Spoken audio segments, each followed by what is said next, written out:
Hello বন্ধুরা, আজকে আমি আবার একটি নতুন ভিডিও নিয়ে চলে আসছি। এই ভিডিওটি বিশেষ করে দশম শ্রেণীর ছাত্রছাত্রীদের জন্য। আজকে আমি মাধ্যমিকের ভূগোল সাজেশন দেব, ঠিক আছে?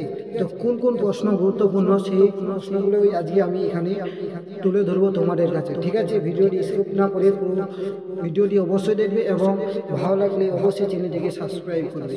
1 নম্বর কোশ্চেন হচ্ছে, হিমবাহ ও জলাধারের মিলিত কার্যের ফলে সৃষ্ট ভূমিরূপগুলি চিত্রসহ আলোচনা করো। 2 নম্বর কোশ্চেন হচ্ছে, হিমবাহের ক্ষয়কার্যের ফলে সৃষ্ট ভূমিরূপগুলি চিত্রসহ আলোচনা করো, ঠিক আছে? তারপরে নেক্সট কোশ্চেন হচ্ছে, তৃতীয়, জোয়ার ভাটা সৃষ্টির কারণগুলি আলোচনা করো। 4 নম্বর কোশ্চেন হচ্ছে, সমুদ্র স্রোত সৃষ্টির কারণগুলি আলোচনা করো। 5 নম্বর কোশ্চেন হচ্ছে, বায়ুচাপ বলয়ের সঙ্গে নিয়ত বায়ুপ্রবাহের সম্পর্ক চিত্রসহ আলোচনা করো।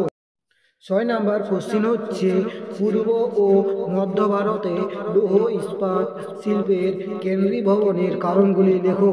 7 নম্বর কোশ্চিন, ভারতে অসম জনসংখ্যা বন্টনের কারণগুলি লেখো। 8 নম্বর কোশ্চিন হচ্ছে, বায়ুমণ্ডলে উষ্ণতা তারতম্যের কারণগুলি লেখো।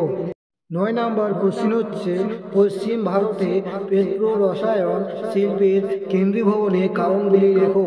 10 নম্বর কোশ্চিন, উত্তর ও দক্ষিণ ভারতের নদীগুলির মধ্যে প্রাকৃতিক বৈশিষ্ট্যের পার্থক্য লেখো।